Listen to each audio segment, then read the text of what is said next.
लेकिन इसी बीच आगे बढ़ते हैं और रुक करते एक और बड़ी खबर का आपको बता दें। सीमा हैदर से जुड़ी हुई ये बड़ी खबर आ रही है। सीमा हैदर फर्जी आधार कार्ड मामले में एक्शन हुआ है। यूपी एटीएस ने 2 लोगों को गिरफ्तार किया है। ये आपको बता दें, बुलंदशहर से पुष्पेंद्र और पवन मीणा को गिरफ्तार किया गया है। दोनों पर सीमा सचिन के आधार कार्ड और दूसरे दस्तावेजों में छेड़छाड़ का आरोप है।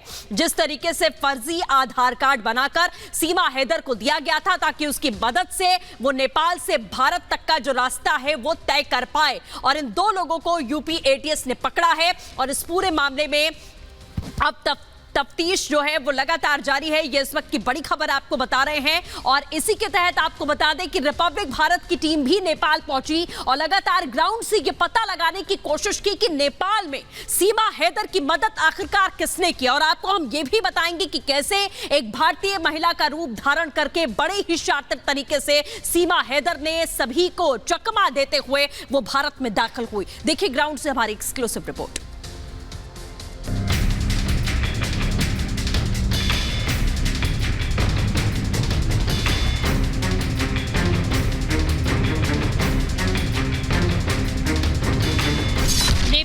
सीमा भारत कैसे आई, कैसे भारत की सीमा में दाखिल हुई, नेपाल में किसने की सीमा की मदद, बॉर्डर पर सीमा की चेकिंग क्यों नहीं हुई। इन सभी सवालों का जवाब अगले कुछ मिनटों में मिलने वाला है, क्योंकि नेपाल के रास्ते पाकिस्तानी सीमा कैसे भारत में दाखिल हुई, इसका सच जानने के लिए रिपब्लिक भारत संवाददाता अनामिका सिंह भारत नेपाल बॉर्डर पहुंच गई। पाकिस्तानी सीमा हैदर अपने प्यार के लिए दुबई से नेपाल के रास्ते भारत पहुंच गई, जिसके बाद से पूरे देश में इस बात को लेकर चर्चा हुई कि आखिर किस तरीके से सीमा ने ये पूरा का पूरा प्लान तैयार किया। अब हम इसका रियलिटी चेक करेंगे और जानने की कोशिश करेंगे कि जिस तरीके से हम तमाम लोगों को देख रहे हैं कि जो लोग जा रहे हैं, क्या हमें देखकर कि कोई रोकता है या नहीं, इसकी पड़ताल करेंगे और जानने का प्रयास करेंगे कि क्या वाकई में नेपाल का ये बॉर्डर बन चुका है तमाम लोगों के, तमाम देशों से आने वाले लोगों के लिए एंट्री पॉइंट का एक आसान रास्ता। नेपाल में जिस जगह से भारत में जाने के लिए रिपब्लिक भारत संवाददाता अनामिका सिंह बॉर्डर पर पहुंची, उसका नाम है वीरगंज।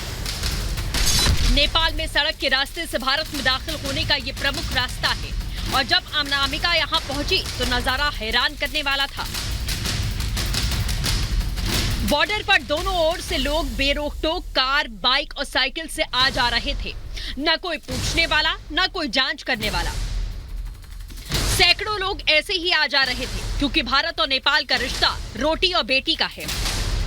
ऐसे में वहां दूसरे देशों की सरहद की तरह कोई खास चेकिंग नहीं होती।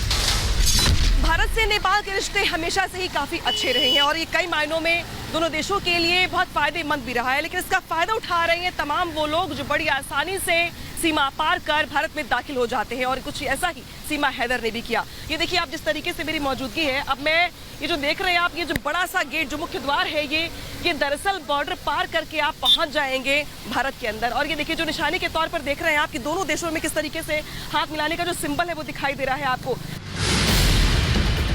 कंधे पर काला बैग लिए रिपब्लिक भारत संवाददाता अनामिका सिंह पैदल ही आगे बढ़ी और नेपाल से भारत की सीमा में दाखिल हो गई। लेकिन पूरे रास्ते में उन्हें किसी ने नहीं पूछा कि वो कौन है और भारत क्यों जा रही हैं, उनके बैग में क्या है। तो देखा आपने, मैंने किस तरीके से बड़े आराम से नेपाल से भारत की सीमा तय कर ली, पार कर ली। तमाम जो सिक्योरिटी के लोग थे वो वहाँ पे मौजूद तो थे, लेकिन उन्होंने मुझसे कुछ पूछा नहीं कि मैं कौन हूँ, मैं कहाँ से आई हूँ, मैं भारतीय हूँ या मैं नेपाली हूँ। मेरे पीठ पे देख रहे हैं आप कि मैंने एक ब्लैक कलर का बैग कैरी कर रखा है शोल्डर पे अपने। इस बैग में कुछ भी हो सकता था। इस बैग में चाकू से लेके तमाम जो संदिग्ध चीजें होती हैं वो भी हो सकती थी, लेकिन किसी ने मुझसे ये भी नहीं पूछा कि मेरे बैग में क्या है।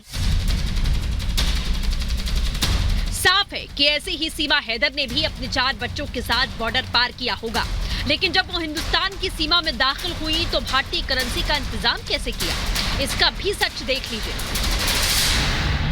ऐसे में अब मेरी एंट्री इंडिया में हो चुकी है और मेरे पास, चूंकि अब तक मैं नेपाल में थी, तो नेपाली करेंसी है। तो सबसे पहले यहाँ आने के बाद मैं अपनी करेंसी को चेंज करवाऊंगी। अब मेरे पास है कुछ पैसे और जिसको मैं चेंज करवाती हूँ और देखती हूँ कि मुझे इंडियन करेंसी मिलती है या नहीं। भाई साहब ये मेरी नेपाली करेंसी है, इसको बदल दीजिए इंडिया में। 1530 है। हाँ, तो इसका इंडियन करेंसी चेंज कर दीजिए आप, जितना मिले। कितना मिलेगा? दे रहे हैं। कितने पैसे कटते हैं वैसे? 2% कटता है। 2% कटता है। कितने पैसे का मैक्सिमम, ज़्यादा से ज़्यादा अगर पैसे दूं मैं आपको तो कितना बदल सकते हैं आप इंडियन करेंसी में? क्या नहीं बोलता मैडम? हाँ, 10,000 5,000 दूसरी नहीं। अच्छा 5,000 से ऊपर नहीं करते। नेपाल करेंसी को भारत की करेंसी में बदलने के बाद हमारा अगला पड़ाव था सिम कैसे मिले, क्योंकि सीमा ने भारत नेपाल की सीमा पर ही सिम खरीदा था। ऐसे में देखना जरूरी है कि क्या इतनी आसानी से सिम उपलब्ध हो जाता है। क्या सिम लेने के लिए दस्तावेज की जरूरत होती है या फिर बिना दस्तावेज ही सिम मुहैया करा दिया जाता है? भाई साहब मुझे सिम कार्ड लेना है एक। मैं नेपाल में थी। इंडिया में कौन सा चल रहा है इस समय? एयरटेल और जियो। ओके, तो मुझे एक दे दीजिए आप। एयरटेल का कितने का होगा? 250 का। ठीक है, मान लीजिए मेरे पास नेपाली अगर प्रूफ हो कुछ, आधार कार्ड वगैरह, तो नहीं चलेगा, इंडिया का ही होना चाहिए। सीमा हैदर जो कि बस के जरिए ही वो नेपाल से इंडिया की तरफ आई और सचिन के साथ आई, तो बस के जरिए आई और शायद इसीलिए बस में पूछताछ नहीं हुई, क्योंकि जो सिस्टम होता है एक अमाउंट पे करने का, वो सिर्फ और सिर्फ बस के ड्राइवर का होता है। वो बस का ड्राइवर गाड़ी से उतरता है, पर्ची लेता है, उसको भंसार कहते हैं, उसको कुछ एक छोटा सा अमाउंट पे करना होता है। इसके बाद से बड़े आराम से अपनी बस को लेकर के नेपाल से इंडिया के अंदर एंटर करवा देता है। सिम कार्ड लेने के दौरान दुकानदार ने अनामिका से आधार कार्ड मांगा, उसी के बाद सिम दिया गया। शायद यही वजह रही होगी कि सचिन ने सीमा को प्रीति नाम से फर्जी आधार कार्ड बनवाकर नेपाल में दे दिया था, ताकि भारत आने पर सीमा को किसी भी तरीके की दिक्कत ना हो। लेकिन ये सच्चाई हैरान और परेशान करने वाली है, क्योंकि ये सच्चाई देश के 140 करोड़ लोगों की सुरक्षा से जुड़ी हुई है। Bureau report, Republic Bharat.